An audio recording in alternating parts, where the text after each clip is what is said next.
الحمد لله رب العالمين عدد خلقه ورضا نفسه وزنة عرشه ومداد كلماته اللهم صل وسلم وبارك على محمد النبي الأمي وعلى آله وسلم تسلیما۔ ایک مسلمان کا اپنا آپ جاننا اتنا ضروری نہیں جتنا کہ رسول اللہ صلی اللہ علیہ وسلم کے بارے میں جاننا ضروری۔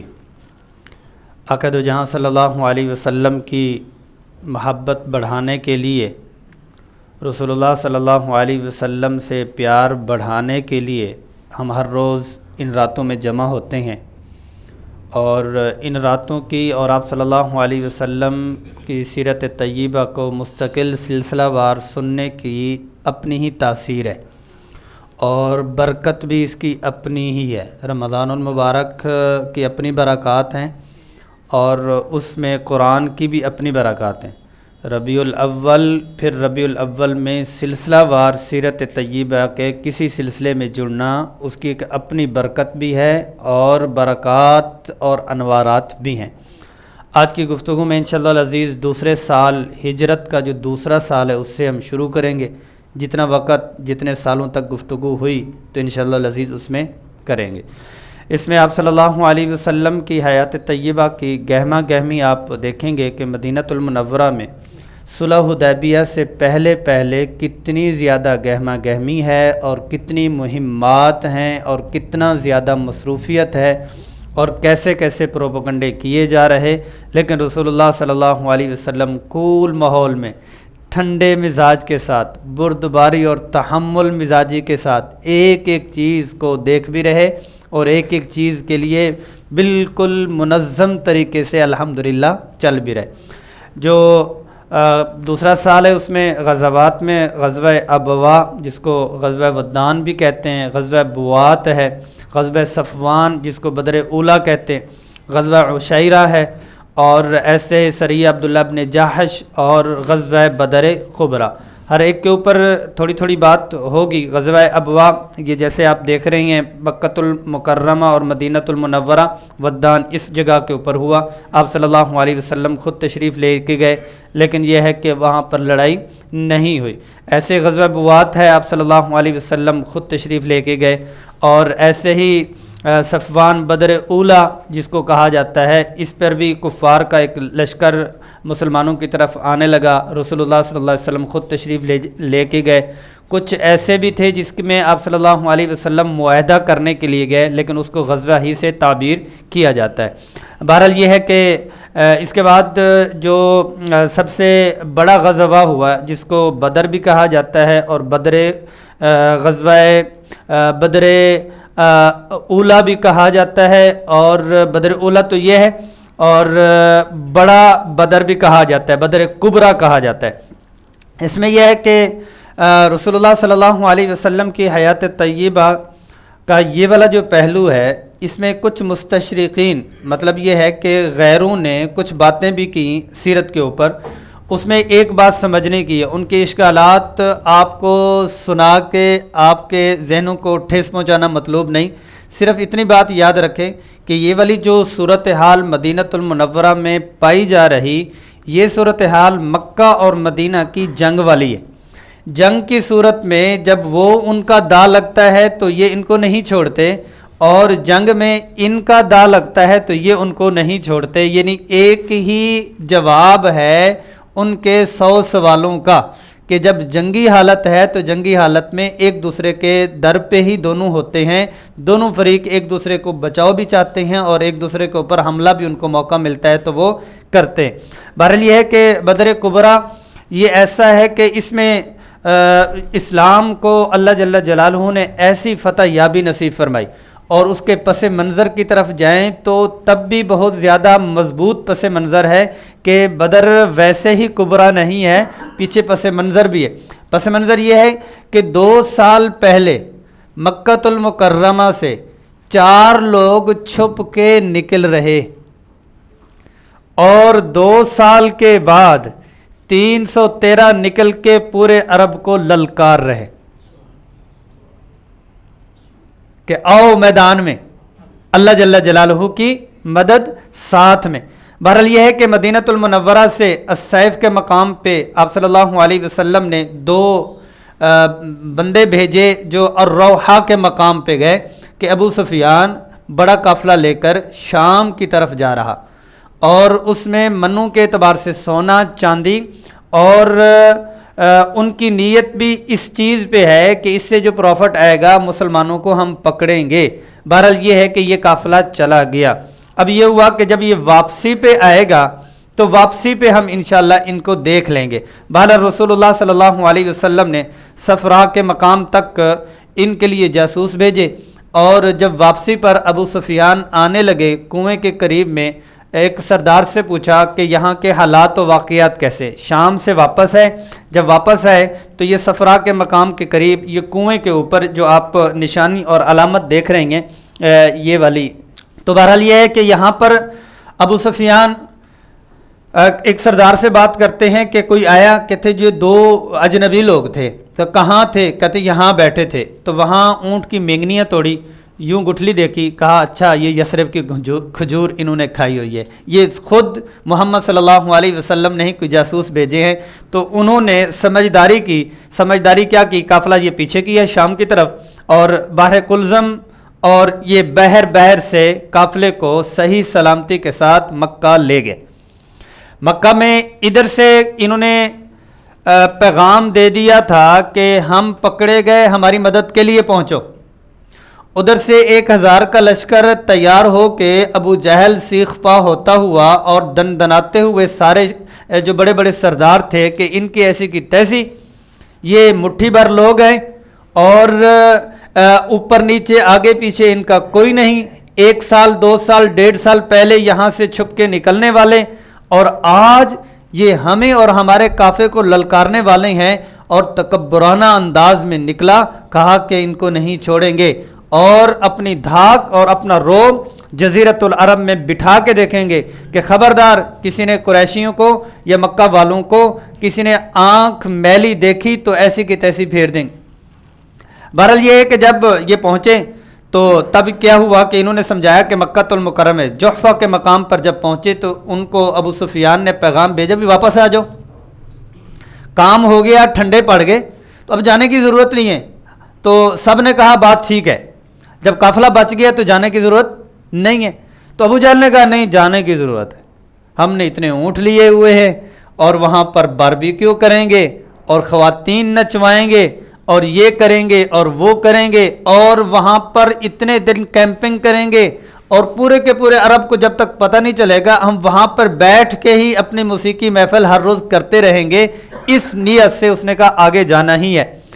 جب ظفران کے مقام پر وہ لوگ پہنچے تو مدینہ والوں کو پتہ چلا کہ وہ سنجیدہ ہو کے آ رہے، اور مدینہ والوں کا یہاں سے نکلتے ہوئے کوئی ارادہ نہیں تھا جنگ کا، اور نہ ہی جنگ کی کوئی تیاری تھی۔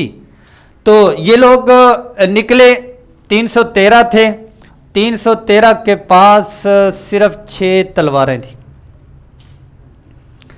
اور ان تلواروں کے اوپر جو نیام ہوتا ہے وہ بھی کپڑے کے تھے۔ 313 کے پاس پورے جوتے نہیں تھے، ننگے پاؤں بھی تھے۔ 313 کے سارے بدنوں کے اوپر مکمل کپڑے نہیں تھے، کچھ پہ پیوند لگے ہوئے تھے، کچھ کپڑے ہی ننگے تھے، اور یہ اللہ کے بھروسے کے اوپر نکلتے ہیں، اور ظفران کے مقام پر جب پہنچتا ہے ان کا قافلہ تو ان کو بھی پتہ چل جاتا ہے، تو رسول اللہ صلی اللہ علیہ وسلم بھی آگے پہنچ جاتے ہیں۔ تو مقداد بن عمرو اور سعد بن معاذ رضی اللہ عنہ کی تقریر، آپ صلی اللہ علیہ وسلم کا جب عقبہ اولا ثانیہ میں معاہدہ ہوا تھا اور بات چیت ہوئی تھی مدینہ والوں سے کہ آپ لوگوں نے ہر حال میں اللہ اور اللہ کے رسول صلی اللہ علیہ وسلم کا ساتھ دینا ہے، تو وہ جو معاہدہ تھا اس شک میں آؤٹ سٹی کی بات نہیں تھی کہ شہر سے باہر بھی مہمات کے لیے ہم نکلا کریں گے، یعنی اتنی بات تھی کہ مدینے پہ کسی نے حملہ کیا تو ہم آپ کی حفاظت کریں گے۔ یہ بات نہیں تھی کہ مدینے سے نکل کر بھی ہم آپ کے دشمنوں کا مقابلہ کریں گے۔ تو آپ صلی اللہ علیہ وسلم اس چیز کو سمجھتے تھے. یہ چیز کا نہ انصار کو پتہ تھا، مہاجرین کو پتہ نہیں تھا، انصار کے چند لوگوں کو پتہ تھا جو سردار تھے. تو آپ صلی اللہ علیہ وسلم نے مقداد بن عمرو کی طرف اشارہ کیا، جی کیا کرنا چاہیے؟ اللہ اکبر، یا رسول اللہ امضی لما اراک اللہ فنحن معک. آرڈر دیں، اللہ نے جو حکم دیا آرڈر دیں، آپ ہماری طرف نہ دیکھیں، ہم نے آپ کی برکات اب تو اپنی آنکھوں سے دیکھ لی. سعد بن معاذ سردار ہیں، ان کی طرف دیکھا، کہا کہ یا رسول اللہ ہم نے تو آپ کی تصدیق کی اور جو حق لے کر آئے اپنی آنکھوں سے حق دیکھ لیا، اب وہ والے معاہدے نہیں رہے، اب اشارہ کریں تو ہم سمندروں میں کود پڑیں، جہاں کا اشارہ کریں گے ہم جان پڑیں گے. تو آپ صلی اللہ علیہ وسلم کا چہرہ کھلکھلا اٹھا کہ جان نثار یہ قربانی دینے کو تیار ہو گئے. رسول اللہ صلی اللہ علیہ وسلم یہ مدینۃ المنورہ سے نکلتے ہیں اور اپنے مکہ والے ہم بالعدۃ الدنیا قصوہ میں پہنچے، اور مدینۃ المنورہ والے مدینہ سے نکلتے ہیں اور العدوۃ الدنیا میں پہنچ جاتے ہیں. اور یہاں پر خباب بن منذر رضی اللہ عنہ فرماتے ہیں کہ یا رسول اللہ صلی اللہ علیہ وسلم، یہ جو آپ نے اسلامی لشکر جدید جہاں پہ لکھا ہوا ہے، قدیم لکھا ہوا ہے، یہاں پر آپ صلی اللہ علیہ وسلم نے پڑاؤ ڈالا، اور یہ وہ جگہ تھی جو ریت ہی تھی. اگلا جو اسلامی لشکر جدید ہے کنویں کے قریب میں پانی بھی ہے، تو کہا کہ اللہ کی طرف سے یہ وحی ہے یا آپ کا اپنا فیصلہ ہے؟ تو آپ صلی اللہ علیہ وسلم نے فرمایا کہ میں نے مناسب یہی سمجھا. فرمایا کہ اگر آپ جنگی اعتبار سے پوچھنا چاہیں تو ہم اپنا پڑاؤ آگے ڈالتے ہیں. تو پھر کیا ہے کہ یہ لشکر اسلامی جدید یہاں پر لشکر نے اپنا پڑاؤ ڈالا جہاں پر یہ گول دائرہ آپ کے سامنے آ گیا. تو رسول اللہ صلی اللہ علیہ وسلم دعا کر رہے کہ یا اللہ یہ لوگ اپنے پورے ساز و سامان اور تکبر کے ساتھ نکلے ہیں، آج ان کا ساز و سامان اور ان کی جو تکبر اور ان کا جو خمار ہے وہ مٹی میں ملا دے. اور اللہ اکبر، آپ صلی اللہ علیہ وسلم اللہ کو جو دعا فرما رہے ہیں، اے اللہ آپ کو آپ کے وعدے کا واسطہ دیتا ہوں، اللہم ان شئت لم تعبد.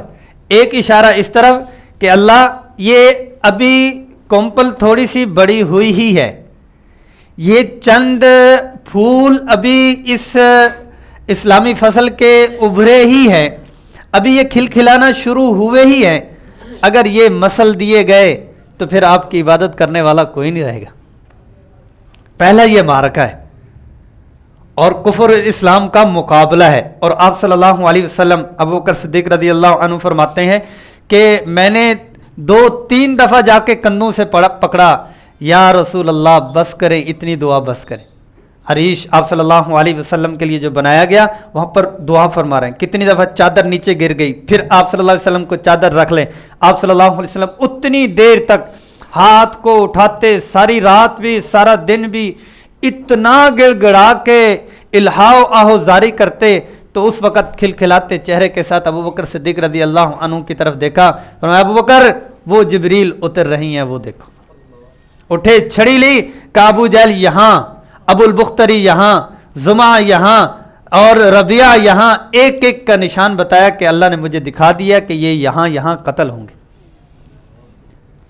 اور یہ قوت کا مقابلہ دیکھیں، اور یہ لوگ تعداد میں 313 اور ادھر 1000، اور ان کے جو گھوڑے ہیں وہ کتنے 100 اور ان کے پاس کتنے 2.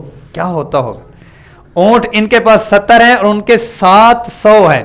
یہ مارکا جو ہے پہلی صف، دوسری صف، تیسری صف آپ صلی اللہ علیہ وسلم کے لیے مستقل طور پر جو ہے وہ جو ایک جماعت تھی جو حفاظت کے لیے مامور تھی. اور یہ پورا کا پورا نقشہ وہاں غزوہ بدر کا دیا گیا. صفوں کی ترتیب ہے، پہلا جو ہے وہ تیر انداز ہیں، نیزہ باز ہیں، اور جو تلوار چلانے والے ہیں وہ ہیں. اور زبیر بن عوام کا ایک گھوڑا ہے، مقداد بن عمرو کا یہ گھوڑا ہے. پورے کے پورے قافلے میں 2 گھوڑے ہیں اور آگے ایک ایک طرف یہ گھوڑا لے کے کھڑے ہوئے. مشرکین کے دوسرے لوگ اور ان کی صفیں اور ان کا پورا لشکر کھڑا ہوا ہے. اور ایسے دن دناتے ہوئے نکلے، حل من مبارزن، کوئی پہلوان ہے مقابلے میں تو ہمارے مقابلے میں نکلے۔ ایک تو ان کا یہ تکبر تھا، اور دوسرا یہ ہے کہ ان کی بہادری کی یہ علامت بھی تھی، مطلب ایک دوسرے کے مقابلے میں نکلتے تھے، دن دناتے ہوئے نکلے۔ اور ربیعہ کے دو بیٹے شیبہ بھی اور عتبہ بھی نکلا، مکمل نقاب کیا ہوا اور مکمل طور پر جنگی لباس پہنا ہوا، لوہے میں مکمل طور پر وہ لیس ہیں، صرف آنکھیں نظر آ رہی ہیں، ایک دوسرے کی پہچان بھی نہیں ہو رہی۔ ادھر سے آپ صلی اللہ علیہ وسلم نے 3 لوگ کھڑے کیے، یہ تینوں ہی انصاری ہیں، مدینۃ المنورہ کے۔ تو کہنے لگے نہیں، کون ہو تم، من انتم؟ ہر ایک نے اپنا نام بتایا، کہا ہماری آپ کے ساتھ کوئی دشمنی نہیں ہے۔ بعض روایات میں آتا ہے تو ان کو اتنا خمار تھا، کہا کمیوں سے ہم نہیں لڑتے، کمیوں سے ہم نہیں لڑتے۔ آواز دی کہ محمد، کیونکہ رسول اللہ وہ نہیں کہتے تھے، محمد بن عبداللہ ہی کہتے تھے، تو آواز دی کہ ہمارے مقابلے کے قریشی ہی ہمارا خون نکالو۔ ادھر سے آپ صلی اللہ علیہ وسلم نے تینوں کو واپس بلایا، جی آپ کے ہر ارمان میں پورے کروں گا۔ قوم یا علی، علی کھڑے ہو جاؤ، قوم یا حمزہ، حمزہ کھڑے ہو جاؤ، اور قوم یا عبیدہ، اور یہ تینوں قریشی اور اپنے خون ایک دوسرے کے مقابلے میں کھڑے ہوئے۔ ادھر سے یہ ہے کہ حمزہ رضی اللہ عنہ نے شیبہ کے اوپر ایک وار کیا اور ایک ہی لگا، اور ادھر سے علی بن ابی طالب نے ایک وار کیا اور اپنے مد مقابل ولید کو ڈھیر کر دی۔ علی رضی اللہ عنہ کی صفت یہ ہے کہ یہ ایک وار ان کا غزوہ بدر سے شروع ہوتا ہے اور یہ غزوہ خیبر تک ایک ہی جاتا ہے۔ اس کو اگر یوں تعبیر کریں کہ انہوں نے ہر غزوے میں ایک وار کیا، آپ کی برکت سے اگر میں یوں تعبیر کروں کہ غزوہ بدر سے لے کر غزوہ خیبر 7ویں سال تک کے لیے ایک وار کیا، اپنے مد مقابل پر دوسرا وار نہیں کیا۔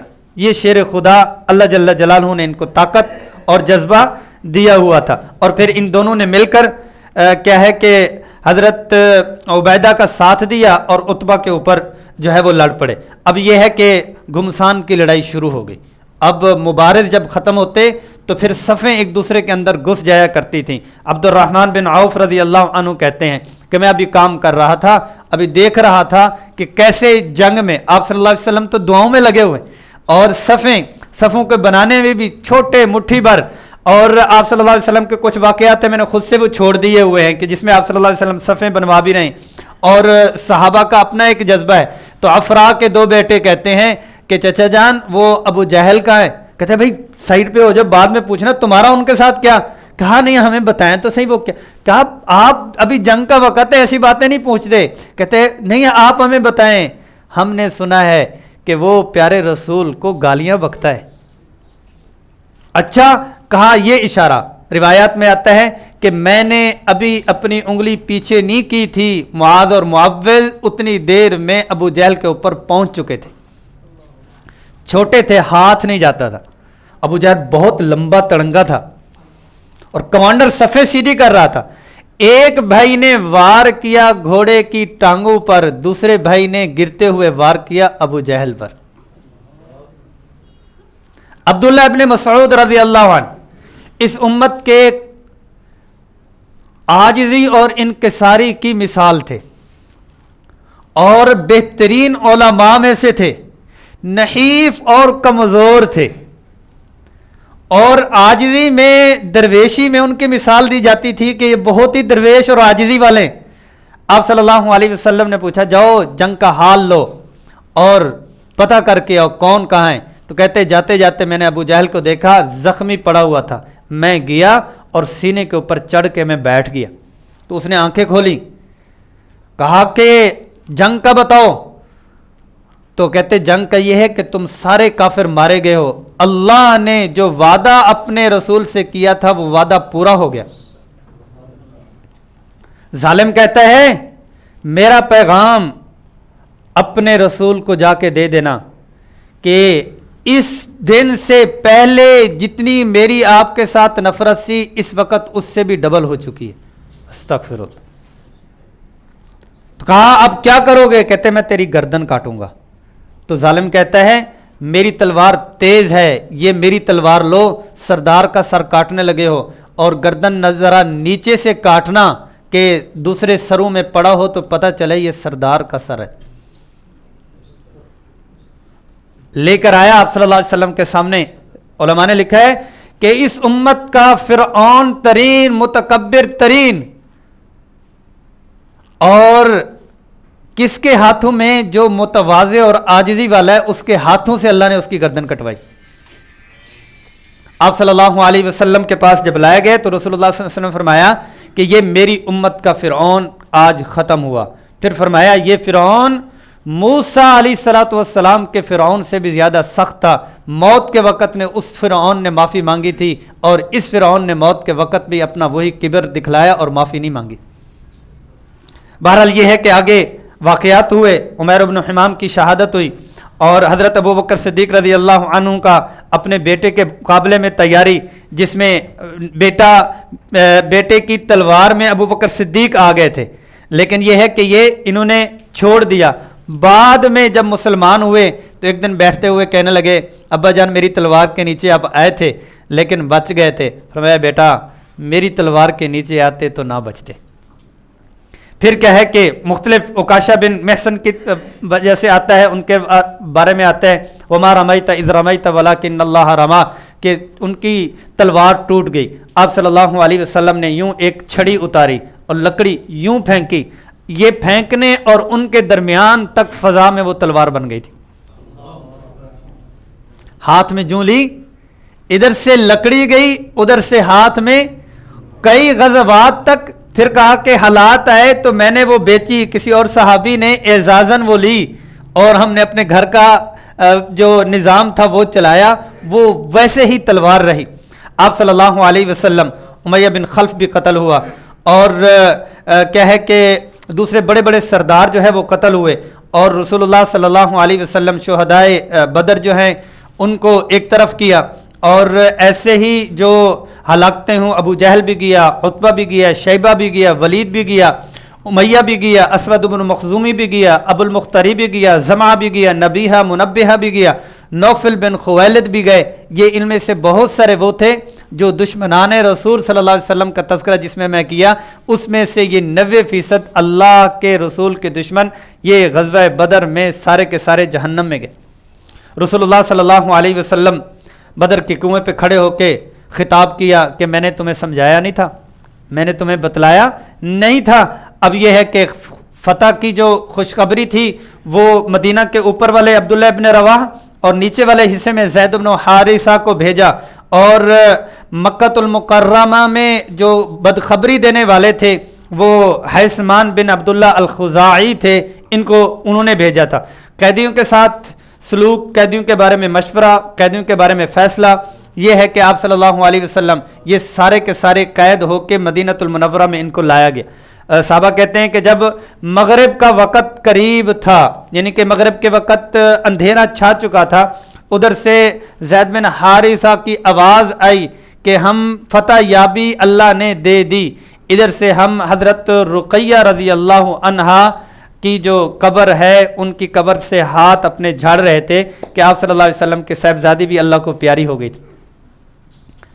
اور قیدیوں کا تھوڑا سا واقعہ سنا کے پھر اگلے طرف جاتے ہیں. آپ صلی اللہ علیہ وسلم تمام قیدیوں کو 70 کے قریب قیدی ہیں، ایک کم یا 69 ہیں یا 70 ہیں. مختلف مشورے ہوئے کہ ان کو چھوڑ دیا جائے یا ان کو فدیہ لے لیا جائے، مشاورت میں آئی فدیہ ہی لے لیا جائے. بہرحال یہ ہے کہ رسول اللہ صلی اللہ علیہ وسلم نے ایک رائے عمر فاروق رضی اللہ عنہ کی تھی، وہ یہ تھی کہ ہر ایک کا رشتہ دار اس کو رشتہ دار دے دو اور وہ خود سے ہی گردن اتار دے. تو اللہ جل جلالہ نے آیات میں اتارا کہ آپ لوگوں میں جو عمر کا فیصلہ تھا اللہ کا بھی وہی تھا.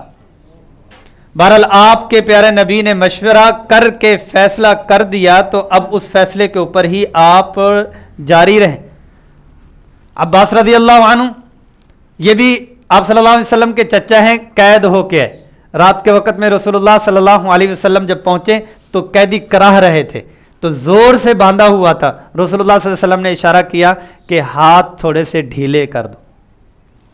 اور جب یہ قید ہو کے آ رہی ہیں تو جسم کے اوپر قمیض نہیں تھی. عبداللہ ابن ابی کیونکہ اس کی قد بھی لمبا تھا، قمیض لے کے عباس رضی اللہ عنہ کا تن جو ہے وہ سطر جو ہے وہ ان کا وہ تن کا چھپایا گیا. تو اپنے اپنے طور پر آ رہے.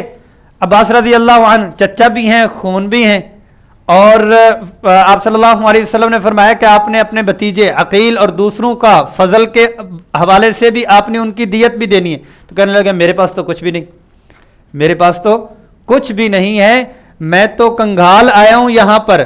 آپ صلی اللہ علیہ وسلم نے فرمایا اچھا یہ بتاؤ کہ گھر کے اندر ام الفضل کو، فضل کی جو ماں ہے، ان کو جو آپ سونا اور دراہم دے کے آئے ہو اور گھر کے اندر گڑھا کھود کے رکھ کے آئے ہو، وہ کس کا ہے؟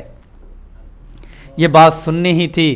اشہد ان لا الہ الا اللہ واشہد انک رسول اللہ. یہ اسے اور میرے علاوہ کسی تیسرے کو پتہ نہیں تھا. آپ اللہ کے رسول ہیں، اللہ نے آپ کو یہ بتلا دیا. اس میں ایک واقعہ میں سناتا ہوتا ہوں، پھر جو ہے وہ آگے دوسری طرف بھی چلیں گے. اس میں یہ ہے کہ آپ صلی اللہ علیہ وسلم کے جو فدیہ لے کے آنے والے تھے، ان فدیے میں آپ صلی اللہ علیہ وسلم کسی کا فدیہ دیکھتے، کسی کا نہیں، قیدی چھوڑ دیتے. تو رسول اللہ صلی اللہ علیہ وسلم کے سامنے میں ایک، کیونکہ ابو العاص جو آپ صلی اللہ علیہ وسلم کے داماد ہیں اور زینب رضی اللہ عنہا کے خامد ہیں، یہ بھی قید ہو کے آئے. تو ان کے چھڑوانے کے لیے یہ فدیے میں ایک ہار آیا ٹوکری میں. جب آپ صلی اللہ علیہ وسلم نے یوں دیکھا تو رو پڑے. صحابہ یا رسول اللہ آپ بتائیں کیا بات ہے؟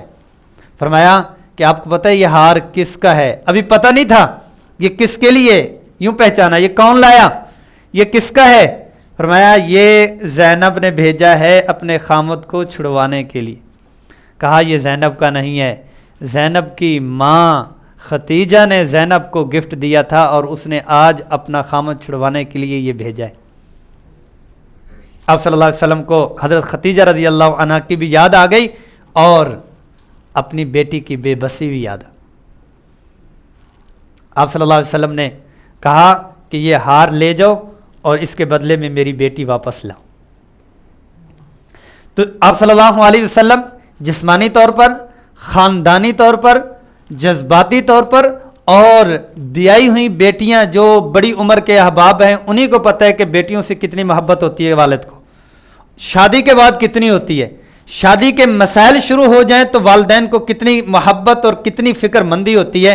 آپ صلی اللہ علیہ وسلم یہ بھی برداشت فرما رہے.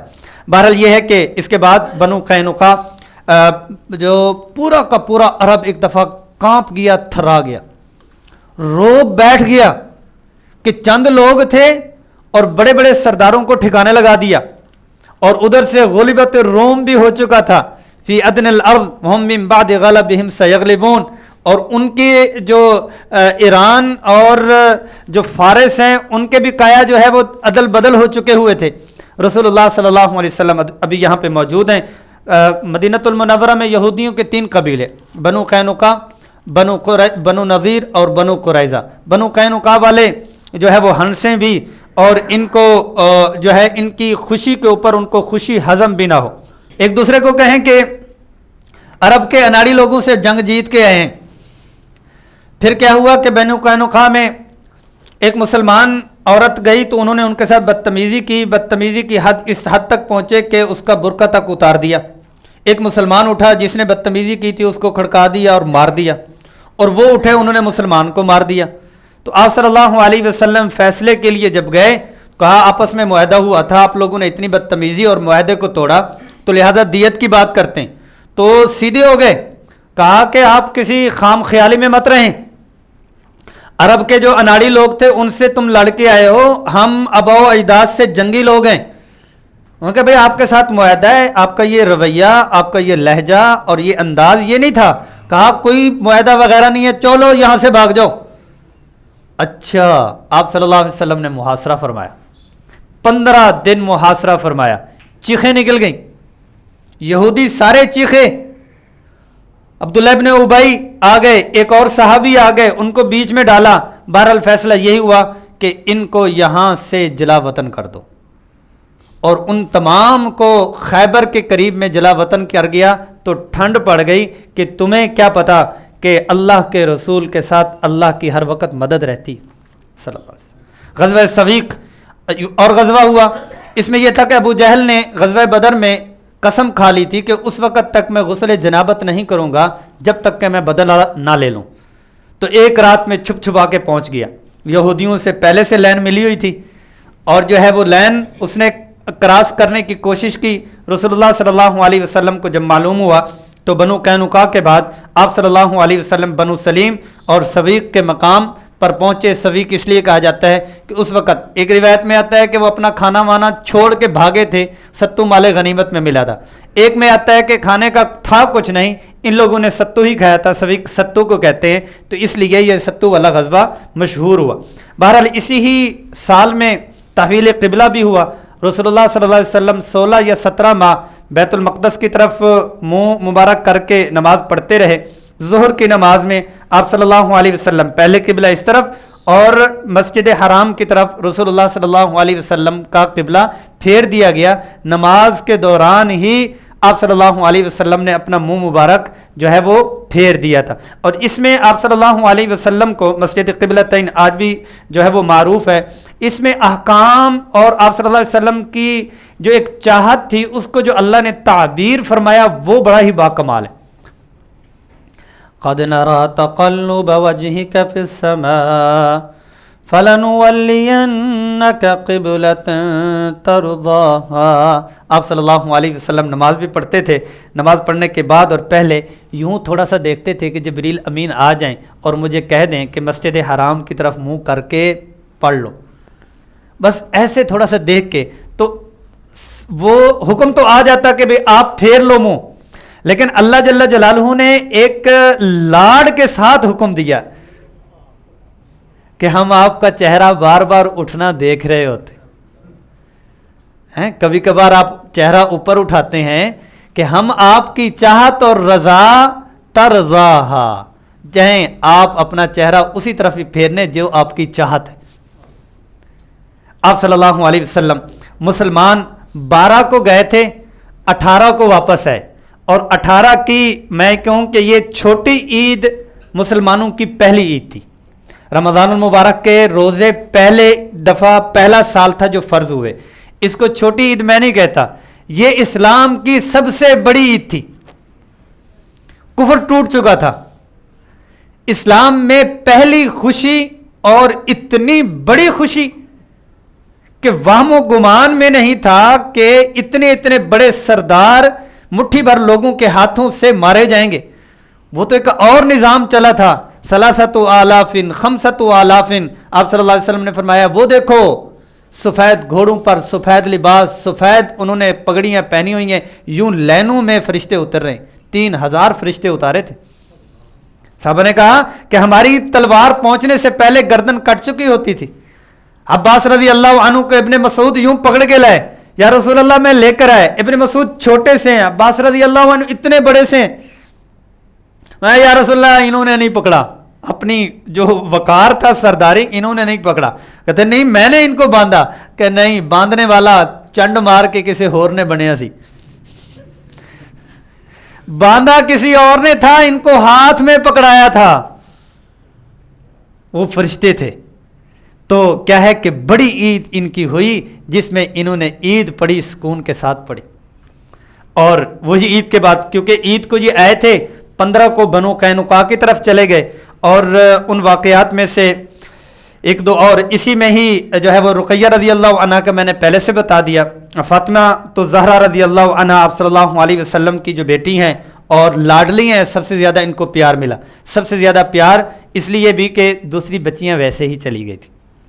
دوسری بچیاں آخری عمر میں نہیں تھی، چھوٹے بچے 3 وہ بھی گئے، تیسرا تو ویسے ہی جو ہے وہ بعد میں 10 ہجری میں پیدا ہوئے. اور جو انہوں نے غم بھی بڑے جھیلے اور ایک ہی چھوٹی رہ گئی تھی. آپ صلی اللہ علیہ وسلم نے سارا پیار جو بچوں والا بھی بچیوں والا بھی سارا ہی فاطمہ زہرا رضی اللہ عنہ کو دیا, اور ان کے بارے میں سیدۃ نساء اہل الجنہ فرمایا کہ جنت کی ساری خواتین کی یہ سردار ہیں. روایات میں آتا ہے پردہ ایسا تھا, ہماری خواتین کے لیے کہہ رہا ہوں, پردہ ایسا تھا کہ کبھی ان کو آسمان نے بھی نہیں دیکھا تھا. بڑی پریشان تھیں, کس حال میں کہ مرنے کے بعد لوگ جب چادر ڈالتے ہیں تو چارپائی پہ جسم کی ساکھ رہتی ہے کاش کہ موت ہی نہ آئے. پھر مسجد میں دیکھا کہ یمنی یا کسی اور شہر کی مسجد, جیسے آج کل ہمارے میت کے جو سائیڈ ہوتی ہیں, میت والی جو چارپائی ہے اس کے جو پائے ہوتے ہیں وہ اوپر ہوتے ہیں, تو دیکھا تو خوش ہوا اور باندی کو کہا میں خوش ہو گئی کہ یہ اس میں پردہ رہے گا, اور جب میں اس دنیا سے چلی جاؤں تو اعلان نہ کرنا تاکہ مرد میرے جنازے میں زیادہ نہ ہوں. رات کے وقت میں اٹھانا میرے جنازے کی چادر پر بھی لوگوں کی زیادہ نظر نہ پڑے. 2 دن میں قرآن مجید کا تکمیل کر لیا کرتی تھی. آپ صلی اللہ علیہ وسلم کی بیٹی ہیں اور حیدر کرار کی یہ زوجہ ہیں. پھر تربیت فرمائی تو بچے وہ ہیں جو جنت کے نوجوانوں کے سردار ہیں. تھوڑا سا ان کا 480 درہم یہ حضرت علی رضی اللہ عنہ نے ہی دیے تھے, ان پہ کچھ چیزیں جو ہے وہ خریدی گئیں. یہ آپ کے سامنے ہی ہیں, بان ہے, چارپائی ہے, اور ایک سادگی کے ساتھ ان کا نکاح ہوا. آگے چلتے ہیں, جو تیسرا سال ہے اس کے اوپر بات کر لیتے ہیں. صلی اللہ علیہ وسلم.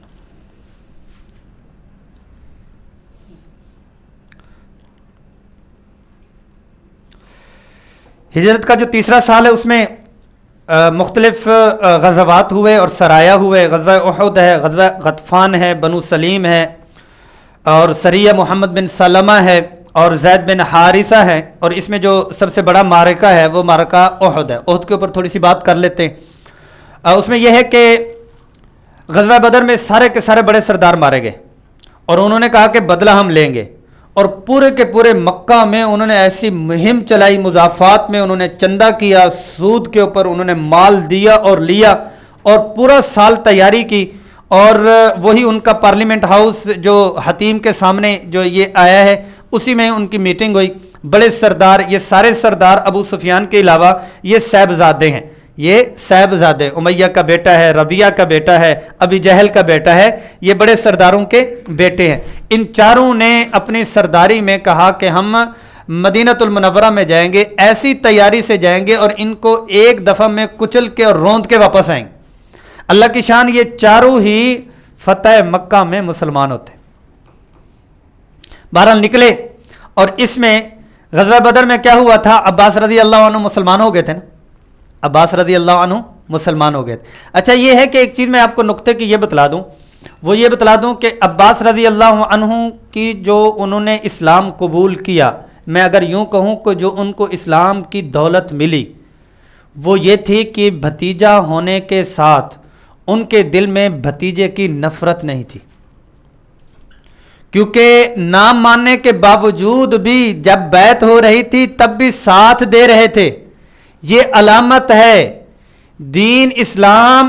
منبر اور مصلی کے ورثاء کے ساتھ محبت ہوگی تو اللہ ایمان کے ساتھ سلامتی والی موت دیں گے. نسلوں میں علماء اور اہل دین پیدا فرمائیں گے, یہ محبت کی علامت ہے. اور مسجد مدرسہ, صاف سیدھی بات کرنے لگا ہوں, مسجد مدرسہ بنانے کے باوجود, مسجد کے بجلی کے بل اور اے سی لگانے کے باوجود, مسجد کے امام اور مدرسے کے اماموں اور علماء کو ماہانہ دینے کے باوجود, اگر اہل علم اور ان لوگوں کی دل سے محبت نہیں ہے تو اللہ تعالیٰ اولاد میں علماء پیدا نہیں کریں گے. خاتمے کا خطرہ ہے. عباس رضی اللہ عنہ کے دل میں محبت تھی تو ایمان بھی ملا, اور احد کے موقع پر ایک بہت بڑے حادثے سے بچانے کے لیے خط بھی لکھ دیا کہ قریشی لوگ جمع ہو چکے ہوئے ہیں اور آپ کی طرف آ رہی ہیں. وہم ثلاثۃ آلاف وقادوا مئۃ فرس وفیہم 700 ذراع وثلاثۃ آلاف بعیر واوبعوا من السلاح. 3000 اونٹ، 3000 لوگ ہیں اور 200 گھوڑے ہیں اور 700 ان کے فیہم 700 ذراع اور 700 ذراع پہننے والے لوگ ہیں اور 3000 اونٹ ساتھ میں لے کر آئے ہیں اور اسلحہ سے لیس یہ لوگ ہیں، آپ کی طرف آ رہے ہیں. کسی کو بھیجا. آپ صلی اللہ علیہ وسلم کو جب معلوم ہوا تو رسول اللہ صلی اللہ علیہ وسلم نے قباء سے مسجد نبوی اور مسجد نبوی میں سب سے مشاورت کی کہ کیا کیا جائے. یہ لوگ آ رہے ہیں اور مدینہ المنورہ میں رہ کے لڑا جائے یا میدان میں آیا جائے. بہت سارے لوگوں نے اپنی اپنی مشاورت دی، اپنا اپنا مشورہ دیا. عبداللہ ابن ابی ان لوگوں نے کہا کہ مدینہ المنورہ میں رہ کر، اور ان میں جو نوجوان غزوہ بدر سے رہ چکے تھے وہ بار بار یا رسول اللہ صلی اللہ علیہ وسلم، یا رسول اللہ صلی اللہ علیہ وسلم، ہاتھ بڑے گرم ہیں، ہم نے ٹھنڈے کرنے، اب میدان میں اترنے دیں. دوسری تعبیر کیا ہے کہ ہمیں جنت میں شہادت لینے دیں. آپ صلی اللہ علیہ وسلم نے جذبہ بھی دیکھا اور مسجد شیخین بہرحال مشاورت ہوئی اور یہی ہوئی کہ ہم انشاءاللہ مدینہ المنورہ سے باہر نکل کے ہی لڑائی کریں گے. رسول اللہ صلی اللہ علیہ وسلم مسجد شیخین میں پہنچے اور وہاں پر عشاء کی نماز پڑھی. جو چھوٹے بچے تھے 14 سال سے کم والے، ان کو واپس کرنے کی کوشش میں، لفظ یہ کوشش ہی تھی لیکن بچے واپس نہیں ہوئے. کشتیاں وغیرہ ان کی ہوئیں اور ان کا جذبہ ایسا تھا، ساتھ ہی لے کر چلے گئے. بہرحال وقت پورا ہے، میں بات کو آگے بڑھاتا ہوں. اس میں یہ ہے کہ رسول اللہ صلی اللہ علیہ وسلم کا جو کفار کا لشکر ہے وہ 6 شوال کو پہنچ گیا اور 7 شوال کو مسلمانوں کا لشکر بھی پہنچ گیا. بعض روایات میں 11 اور 12 شوال بھی آتا ہے. شوال رمضان المبارک کا اگلا مہینہ. یہ پورا کا پورا جو ہے وہ پڑاؤ ہے. مسلمان جو ہے وہ 1000 کے قریب تھے اور شوط کے مقام پر عبداللہ ابن ابی نے اپنے 300 لوگ واپس لے لیے موقع پہ. میں کہا کرتا ہوں کہ جتنی سازشیں مکہ اور مدینہ میں اسلام کے خلاف ہوئی ہیں، قیامت کی صبح تک سارے مل کر بھی اتنی نہیں کر سکتے. تیار ہے، وہ کہتا تو رات کو ہی کہہ دیتا، نہیں چلتے چلتے میدان کے قریب میں کہا 300 میں نہیں دوں گا. اف بھی نہیں کیا، آہ بھی نہیں کیا، شکوہ بھی نہیں کیا، چلو آگے چلو، اللہ پہ نظر ہے. یہ مسلمانوں کا جو ہے وہ لشکر اور یہ کفار کا لشکر. اور انہوں نے سب سے پہلے جو خواتین والا 14 خواتین لے کر آئے اور انہوں نے اپنا موسیقی کا جو ہے وہ دورہ کیا، لیکن یہ ہے کہ ان کا نہیں چلا. آپس میں یہ موازنہ یہاں پر بھی وہی اسی طرح کا ہی ہے کہ مسلمانوں کے پاس وہ 2 ہی ان کو نہیں کھیرنے دے، وہی 2 گھوڑے جو بدر سے بچا کے لائے تھے. اور یہ مارکا لگا. ابو سفیان نے جو ہے وہ ایک ایک کو پھوٹ ڈالنے کے لیے کیا ہے کہ مسلمانوں کو ابو عامر فاسق کی پکار، کیوں ابو عامر وہاں کا بڑا پہلا راہب تھا، لوگ ان کے مانتے تھے. اس کو بہر پتہ پھینکا کہ میں آیا ہوں گا، تیری ایسی کی تیسی فاسق فاجر نکل جائے یہاں سے. جو عزت اکرام اس کا تھا سارا اس کے ہاتھ میں پکڑا دیا. پھر یہ ہے کہ ہر من مبارزین، ایک ایک مبارز نکلتا آیا اور ادھر سے جو ہے مسلمانوں کا ایک ایک مبارز اور پہلوان بھی نکلتا ہے. اللہ جل جلالہ مدد فرماتے ہیں. یہ قزمان لفظ ہے. قزمان آخر میں اس نے 3 بندوں کو کھڑکایا. یہ منافق تھا اور مسلمانوں کی فوج میں یہ گھس آیا تھا. اس کا ان کا خاندانی طور پر کوئی لڑائی جھگڑا تھا، موقع نہیں مل رہا تھا ان سے بدلہ لینے کا. اکیلا تھا. جب اس نے دیکھا کہ مسلمان ساتھ ہیں، اس نے اپنے شکار دیکھ لیے تھے، جیسے جیسے اس کے شکار آئے تو اس نے بھی اپنا دل جو ہے وہ ٹھنڈا کیا تو ان کو اس نے بھی ٹھکانے پہ لگایا. بہرحال یہ ہے کہ بہت سارا بہت لمبا ہے. خالد بن ولید رضی اللہ عنہ کا جو ہے دوسری طرف سے جو ہے وہ حملہ ہوا اور جب حملے نے مسلمانوں نے پہل واہل میں ایسی پٹائی کی کہ سب کو بھگا دیا، میدان چھوڑ کے بھاگ گئے. مسلمان اطمینان مطمئن. آپ صلی اللہ علیہ وسلم نے جو درے پہ لوگ تھے ان کو بھی اتنا اطمینان ہوا، وہ بھی آ گئے میدان میں. تو پھر یہ ہے کہ اکرمہ اور خالد بن ولید یہ لوگ واپس سے آئے. جیسے یہ نشان آپ دیکھ رہے ہیں، یہ پیچھے سے انہوں نے حملہ کیا اور مسلمانوں کے اوپر جو ہے وہ ایک دفعہ مسلمانوں کے پاؤں جو ہے وہ اکھڑ گئے اور مسلمانوں کو نقصان پہنچا. 69 ایک کم 70 کے قریب شہید ہوئے. رسول اللہ صلی اللہ علیہ وسلم کے گرد میں جو جماعت تھی وہ 9 افراد کی تھی، وہ مقابلہ کرتے کرتے صرف 2 رہ گئے، 7 شہید ہوئے، 7 شہید ہوئے۔ جب 2 رہے تو اس پر ان 2 نے جو کمال کیا، بہت ہی کمال کیا، طلحہ اور سعد بن ابی وقاص۔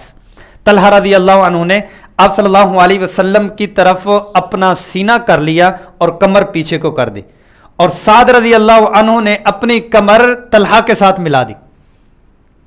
تو طلحہ رضی اللہ عنہ نے جتنے تیر تھے کمر کے اوپر کھائے اور کمر ساری چھلنی ہو گئی، بازو پہ لگے، بازو سارے شل ہو گئے۔ اس کے باوجود بھی رسول اللہ صلی اللہ علیہ وسلم کو یوں اٹھایا ہوا ہے، آپ صلی اللہ علیہ وسلم کے دندان مبارک پہ بھی لگی، اور ابھی سعد بن ابی وقاص اپنے تیر چلا رہے، آپ صلی اللہ علیہ وسلم زور زور سے فرما رہے کہ سعد کو تیر فرماؤ، تیر دو سعد کو تیر دے دو، ارمی یا سعد، سعد رضی اللہ عنہ یوں تیر مار۔ آپ صلی اللہ علیہ وسلم طلحہ رضی اللہ عنہ کے بارے میں دیکھتے ہیں، فرماتے ہیں کہ دنیا میں جس نے جنتی دیکھنا ہو وہ طلحہ کو دیکھ لے۔ آپ صلی اللہ علیہ وسلم گر گئے، فوراً اٹھا لیا، تھام لیا اور محفوظ مقام پہ لے گئے، اپنا سارا جسم تیروں سے ہے چھلنی کروا۔ آپ صلی اللہ علیہ وسلم کی حیات طیبہ میں جتنے صحابہ کرام ہیں، ان کا تعبیر کرنے کا جو مزاج تھا وہ یہ تھا، فدا کا ابی و امی یا رسول اللہ صلی اللہ علیہ وسلم، آپ پہ میرے ماں باپ قربان ہوں یا رسول اللہ۔ ایک سعد ہے جن کو آپ صلی اللہ علیہ وسلم نے فرمایا فدا کا ابی و امی یا سعد۔ اللہ اکبر، کیا خوش قسمت لوگ تھے۔ اے سعد، تیرے اوپر میرے ماں باپ فدا ہوں۔ اچھا، اس پہ ایک میں آپ کو بات بتلاتا ہوں کہ ایک موقع ہے جس پر رسول اللہ صلی اللہ علیہ وسلم فدا کا ابی و امی یا سعد فرما رہے ہیں، اس کی وجہ کیا ہے؟ میں اس کو جوڑتا ہوں ختم نبوت کے ساتھ۔ ختم نبوت کی جو حفاظت ہے وہ ذات الرسول صلی اللہ علیہ وسلم کی حفاظت ہے۔ ختم نبوت کا جو کام ہے وہ ذات الرسول کا ہے۔ سبھی محنت کر رہے ہیں، میدان میں سارے ہی ہیں، لیکن سعد رضی اللہ عنہ اس وقت براہ راست ذات الرسول کی حفاظت فرما رہے۔ جتنے دنیا کے کام ہیں وہ اعمال الرسول کا زندہ کرنا ہے اور اعمال الرسول کی حفاظت کرنا ہے۔ ختم نبوت کا جو کام ہے وہ ذات الرسول کی حفاظت کرنا ہے۔ تو اس پر ذات الرسول کی حفاظت، ختم نبوت کا جو کام کرنے والے ہیں ان کو انعام میں کیا ملے گا، میں بارہا اس پہ بات کرتا ہوں۔ تمام اعمال الرسول پہ کام ملے گا، مطلب سبحان اللہ کہا، ایک درخت ہے، آپ نے کسی کو صدقہ دیا، اس کا اجر ہے، اس کا مثیل ہے، اس کا شبیہ ہے اور اس کا ملا ہوا صلہ اور اجر ہے۔ لیکن جو ختم نبوت کا ذات الرسول کا کام کر رہی ہیں، اس کا جیسے آپ صلی اللہ علیہ وسلم کا اپنا سایہ نہیں تھا، ایسے ذات الرسول کے اوپر ملنے والے انعام کا مثیل، شبیہ، اجر و ثواب بھی نہیں ہے۔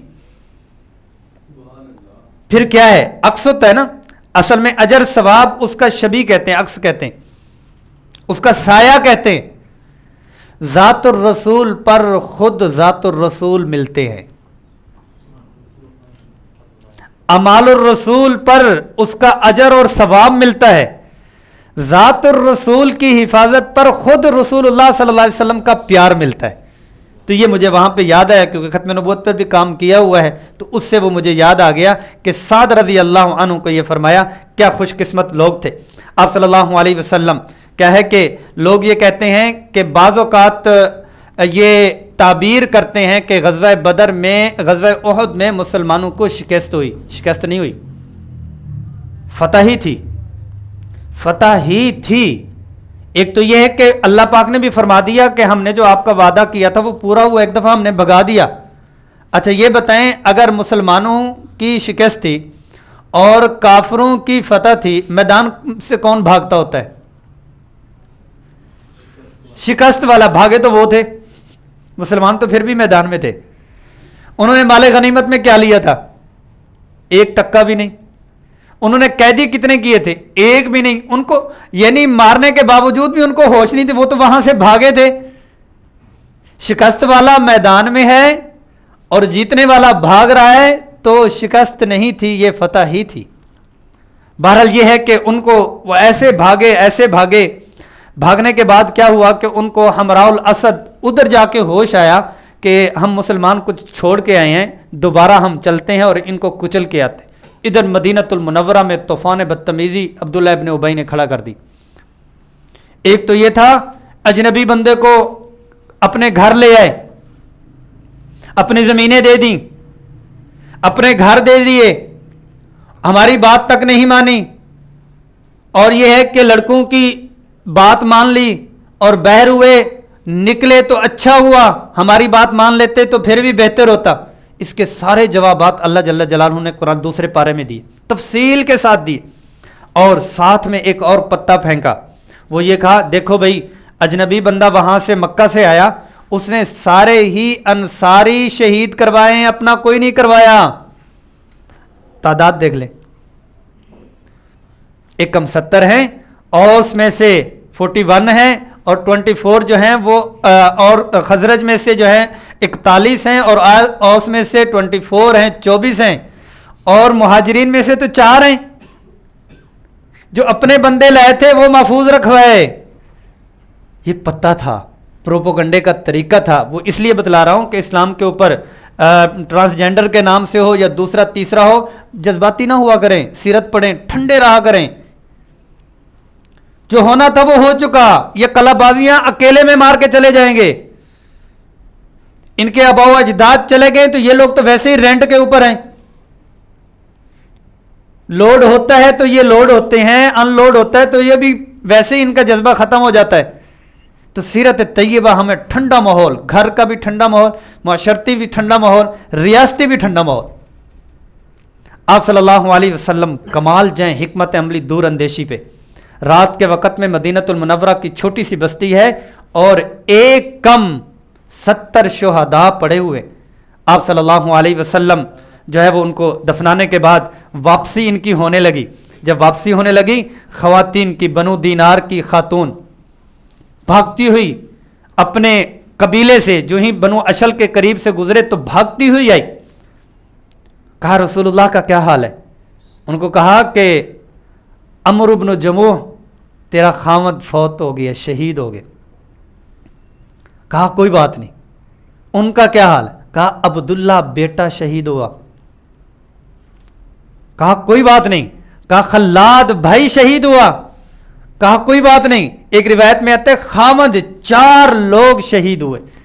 کہا انا للہ و انا الیہ راجعون۔ سامنے سے رسول اللہ صلی اللہ علیہ وسلم کو دیکھا تو خوشی کی وجہ سے کانپ گئیں اور کہنے لگی کل مصیبت بعدک یا رسول اللہ جلل۔ آپ کی زیارت کے بعد ہر مصیبت ہیج پڑ گئی اور گھٹیا پڑ گئی، میرا دل ٹھنڈا ہو گیا۔ ایسے ہی سعد بن معاذ کی والدہ آئیں اور آپ صلی اللہ علیہ وسلم آ کے پوچھتی ہیں کہ آپ کا کیا حال ہے؟ لوگوں نے بتایا کہ سعد شہید ہو گئے۔ کہا سعد کو چھوڑو، رسول اللہ کی مجھے سناؤ۔ عرصہ کتنا ہوا ہے؟ 3 سال ہے۔ کوئی 70 سال کی جو ہے وہ محبت اور خاندانی وہ نہیں ہے، ایک جھلک ہی پیار اور محبت اور پوری جان دینے کے لیے رسول اللہ صلی اللہ علیہ وسلم کی کافی ہوا کرتی تھی۔ اب یہ ہوا کہ شام کے وقت میں ملل کے مقام پر یہ ہیں اور رسول اللہ صلی اللہ علیہ وسلم کو خبر پہنچی، ابو سفیان واپس آنے لگے۔ فجر کی نماز کے بعد آپ صلی اللہ علیہ وسلم نے اعلان فرمایا، یہ دنیا جہاں کے اعلانات اور عقل پہ پیمانے پہ چلنے والے جتنے بھی ہیں ان تمام کے دماغوں کے اوپر ایسی چوٹ ہے کہ وہ چوٹ کا درد ابھی تک نسلوں تک ختم نہیں ہوگا۔ آپ صلی اللہ علیہ وسلم نے اعلان فرمایا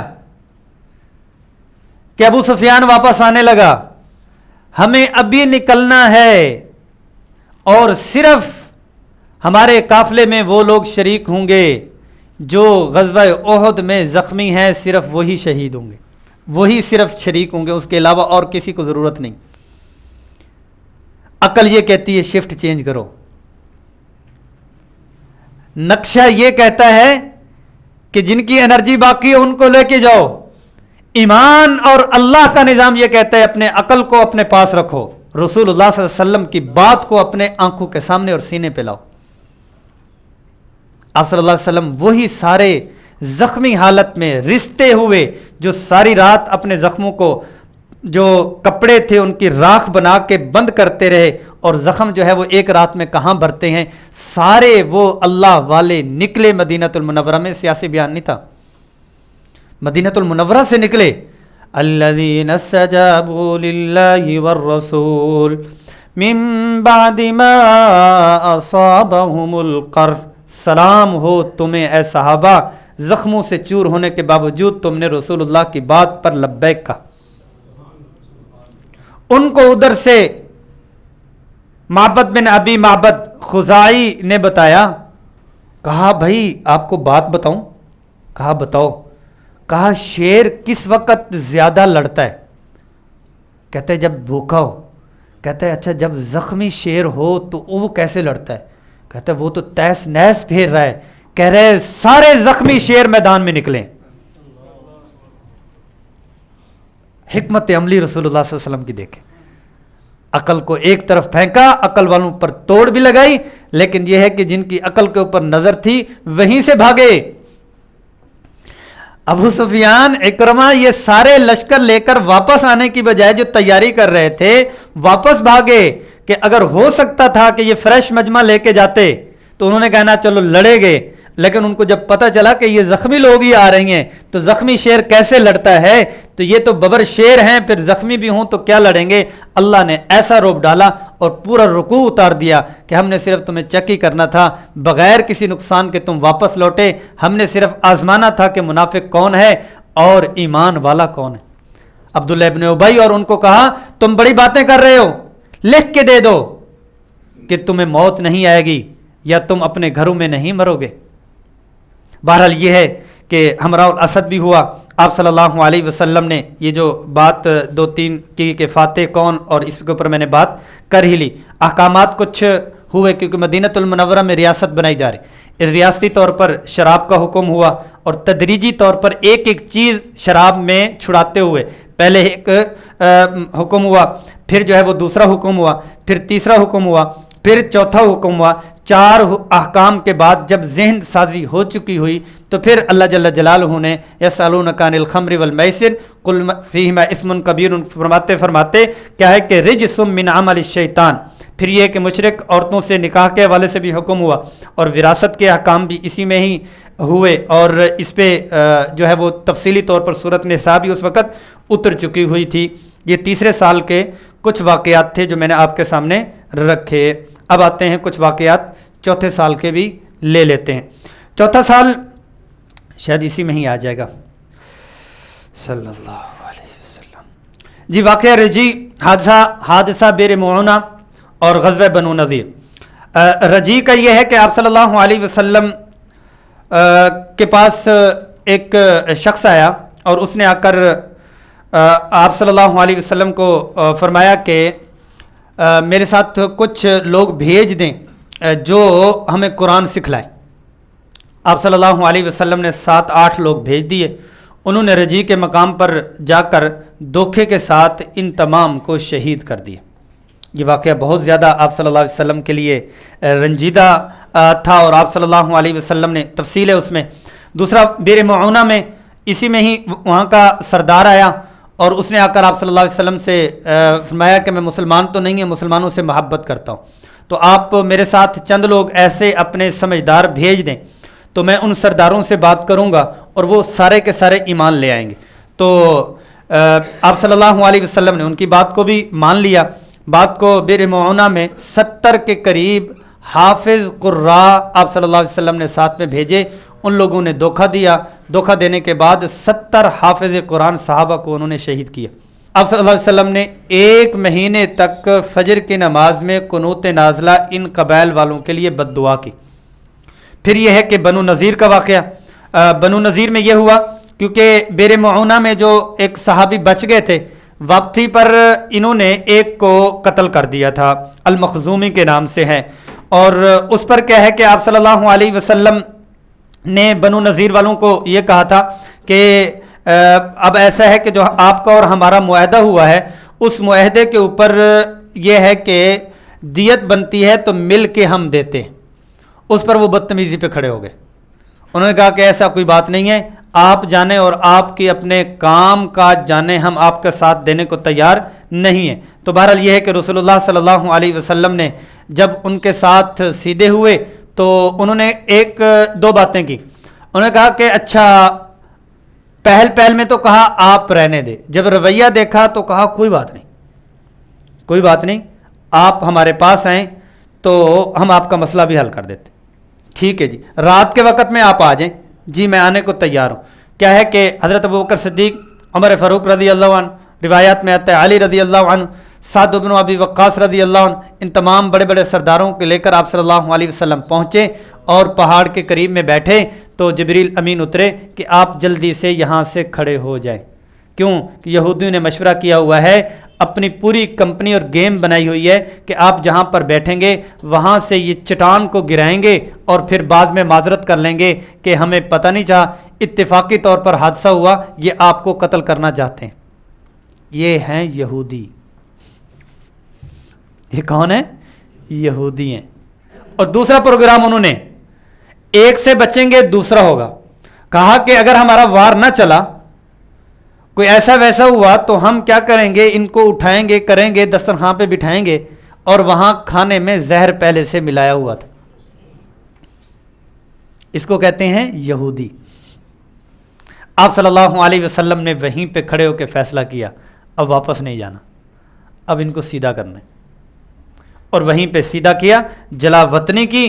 اور پہل میں عبداللہ ابن ابی میں، یہ سورۃ منافقون کے آخر میں بھی اس کی ساری تفصیل آتی ہے، عبداللہ ابن ابی نے پیچھے سے تھپکی دی، ہم آپ کے ساتھ ہیں، ٹینشن نہیں لینی۔ تو اللہ جل جلالہ نے تفصیل کے ساتھ وقلوبہم شتیٰ، ان کی باتیں ہیں، ایک بھی بیر نہیں نکلے گا، کبھی آپ کے مقابلے میں نہیں نکلیں گے۔ تو ویسے ہی ہوا، نہیں نکلے، نہ یہ نکلے نہ وہ نکلے، وہ ایسے پھنسے، آپ صلی اللہ علیہ وسلم نے ان کو بھی جلا وطن کیا۔ تو یہ سارے کے سارے یہاں سے نکلے، اور انہوں نے اپنا ہیڈ کوارٹر کہاں پہ جا کے بنایا؟ خیبر کے قریب جا کے بنایا۔ خیبر کے قریب جب وہاں سے یہ اپنی یہودیت مچاتے رہے، قادیانیت، کیونکہ یہودیت کی بنایا ہوا ہے ورژن ہے، قادیانیت کے پیچھے سارا دماغ یہودیت کا ہے۔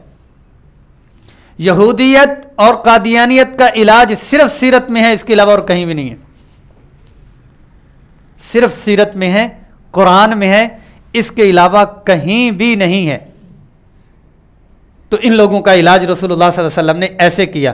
پھر یہ ہے کہ وہاں سے جب یہودیت پھیلا رہے تھے، 7ویں سال آپ صلی اللہ علیہ وسلم پھر خیبر ہی پہنچ گئے، تمہاری ایسی کی تیسی، تم نے یہاں پہ ہیڈ کوارٹر بنا لیا، اور مسلمانوں کے لیے اپنے سارے اسباب اور وسائل تم استعمال کر رہے ہو، اب یہاں سے بھی آپ کو جانا ہوگا۔ پھر وہاں پر بھی، اس وقت بھی بات کروں گا، وہاں پر بھی ان یہودیوں نے اپنی یہودیت ہی دکھلائی۔ جب پتہ چلا کہ پٹائی ہونی ہے اور ہم نے مارے جانا ہے، سارا کچھ سامنے دے دیا، اور سارا کچھ 50% کے اوپر ہم آپ کے غلام ہیں، زمینیں آپ کی، ہم غلام آپ کے، آدھی آپ کی اور آدھی ہماری۔ وہاں پر بھی انہوں نے یہودیت دکھلائی، معاہدہ ایسا کر لیا کہ اپنی جان بچا لی، اس کے بعد بھی یہ یہودیت کرتے رہے۔ تو کیا ہے کہ آپ صلی اللہ علیہ وسلم بنو نذیر میں بھی یہ والا معاملہ ہوا۔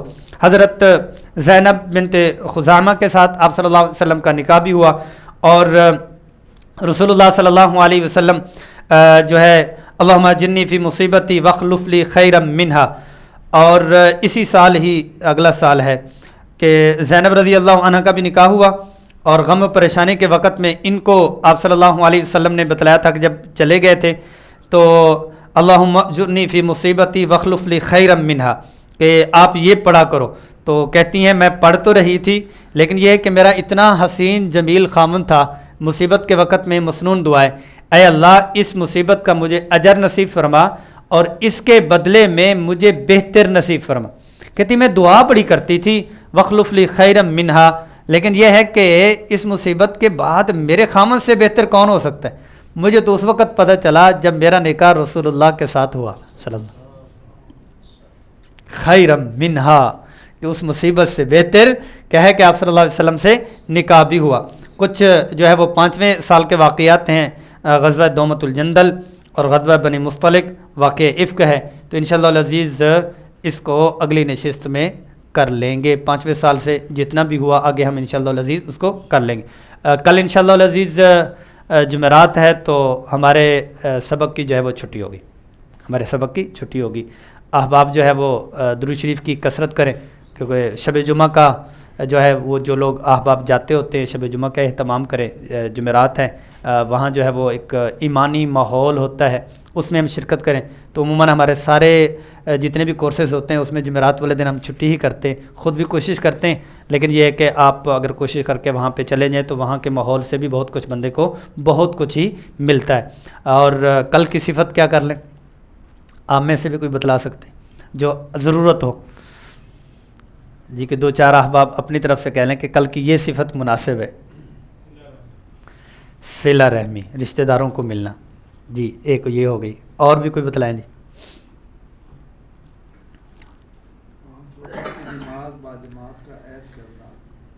ہاں یہ بھی بہت بڑی بات ہے تکبیر اولیٰ کے ساتھ. جی اور بھی بتائیں. یہ بات بھی بہت وزنی ہے. صلہ رحمی بھی بہت وزنی. جی درگزر کرنا، معاف کرنا، یہ بھی وزنی بات ہے. صفات تو ساری ہیں. اور بھی کچھ بتا دیں تاکہ پتہ چلے بھی ایک میں بتاتا ہوں ایک مجھے پتہ چلے کہ آگے ڈیمانڈ کیا ہے. جی اور بھی کچھ بتلا دیں. صفت کون سی کر لیں؟